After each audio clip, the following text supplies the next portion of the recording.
When you picture Orlando, you think sunshine, theme parks, maybe not microscopic critters sharing your hotel room. Definitely not. But unfortunately, even in dream destinations, pests like bedbugs can, well, pop up. And that's what we're diving into today, bedbugs in Orlando hotels. Right. Specifically looking at some reported incidents, why this might be happening in such a huge tourist spot, and even how things like lawsuits might play out. Exactly. We've got a few sources, a YouTube video from Turf Badger, and a couple of news reports from WESH2 News. One's about a lawsuit against Disney, actually. Wow. Okay. And another about an inspection finding bugs at a resort in Kissimmee. Yeah, so the goal here is to really unpack these situations, go beyond just the headlines, and understand, the why and how behind it all. Okay, let's start with that Turf Badger video. What stood out to you there? Well, what was interesting was the hotel's reaction speed. The video showed that pretty much right after guests reported seeing bugs, They were on it. yeah, pest control was called immediately. By the time the Turf Badger guys arrived, the room was already being torn apart, bedding bagged up for hot drying, furniture moved. So they seem to be taking it very seriously. It looked that way, and the narrator in the video even commented that, in their opinion, the hotel did the right thing, handled it correctly. But bugs were still found, right? Yeah. Even with that quick response. Apparently so. And, the video also touched on something important. Where did the bugs come from? It's possible the guests brought them in accidentally. Ah, right. That's the tricky thing with bed bugs, isn't it? They travel. It's not always about how clean a place is kept day to day. Exactly. They're hitchhikers. So even a well-meaning hotel can, suddenly face an issue like this. Okay, so that's one scenario. But then we have this other report, the WESH2 piece, about a lawsuit against Disney's All-Star Movies Resort. That sounds pretty serious. It does. This involved a couple who stayed there last April. And their claim is a bit different because they say they experienced symptoms like bites during their stay, but didn't really put it together until after they left. Oh, wow. So they realized later it was bed bugs and potentially took them home. That seems to be the allegation, yes. And the report mentioned they contacted Disney afterwards, and allegedly Disney employees confirmed there had been bedbugs in that room. Yikes. And they're suing for damages. Yeah, the report stated they're seeking $75,000.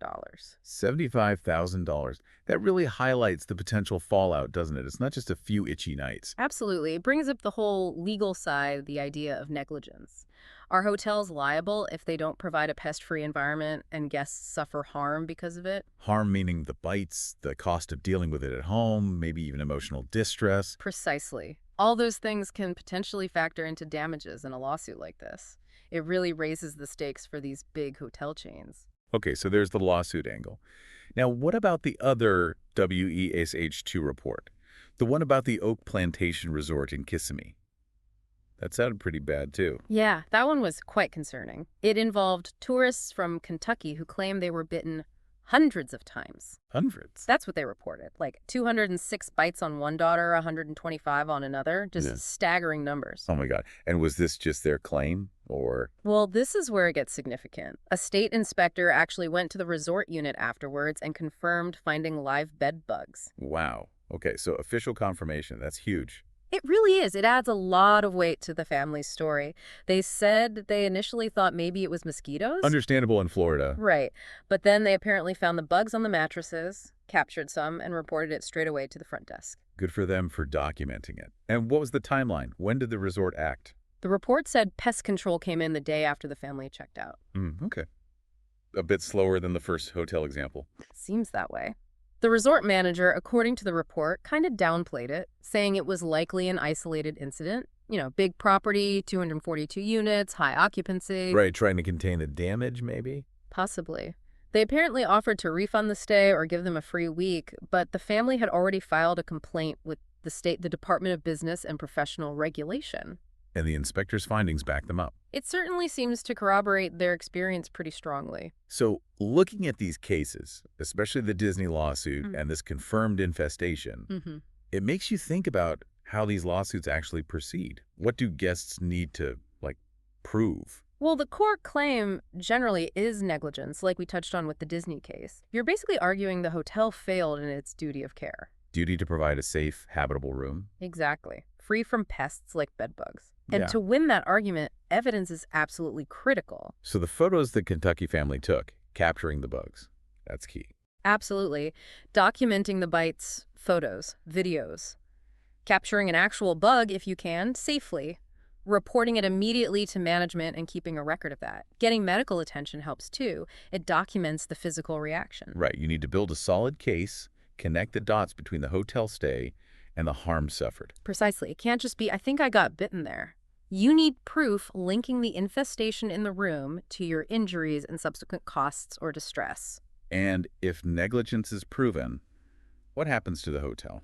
They could be found liable for damages. That could cover medical bills, the cost of exterminating your home if you brought them back, maybe lost wages if you were really unwell from it, and compensation for pain and suffering. Which could add up, like that $75,000 figure we saw. It certainly can. These cases often settle out of court, but sometimes they do go to a judge or jury if no agreement is reached. It all circles back, though, doesn't it? Why Orlando? Is there something specific about it, or these big chains that makes this more likely? That's the million-dollar question, isn't it? I think a big part of it is simply the nature of Orlando as a destination. Meaning the sheer volume of people. Exactly. It's a massive global tourist hub. You have millions of people coming and going from all over the world, staying in hotels, moving luggage around. Constant churn, high occupancy, rooms turning over sometimes daily. Right. And that creates countless opportunities for bed bugs, those little hitchhikers, to travel. They get into luggage in one place and then get dropped off in a hotel room in Orlando. So it's almost like an occupational hazard for hotels in such a high traffic zone. You could sort of see it that way. It's an inherent risk. Yeah. While we're talking about Disney and Oak Plantation here, it's really a challenge for the entire hospitality industry in any major travel center. Even for chains that probably have, strict cleaning and pest control protocols. Yes, even then. Because it only takes one infested suitcase to arrive, and if it's not caught immediately, you can have a problem start. The sheer volume increases the odds of introductions happening constantly. They might have great protocols, but they're fighting a constant battle against new arrivals. Okay, so it's a complex picture. We've got one hotel seemingly responding well, another facing a lawsuit over alleged negligence, and a third with a confirmed infestation causing, well, hundreds of bites. It really shows the different facets of this issue. It's not simple. There are real consequences for the hotels, legally, reputationally, and obviously major impacts on the travelers affected. Which leads to a big question for you, the listener, right? If you're planning that Orlando trip, or any trip really, what can you actually do to protect yourself? And what level of responsibility should we expect from hotels? That's the core tension, isn't it? Traveler vigilance versus hotel accountability. It's probably a bit of both. So maybe doing a quick check of the mattress seams when you arrive. Right. Looking up recent reviews for mentions of pests. Yeah, those are good starting points. Knowing what to look for, even just basic bed bug identification, can help. There's lots of info online about prevention tips for travelers. Being aware and knowing how to react if you do suspect something can make a big difference. Definitely something to think about before your next trip. Being informed can hopefully help you avoid bringing back any unwanted souvenirs.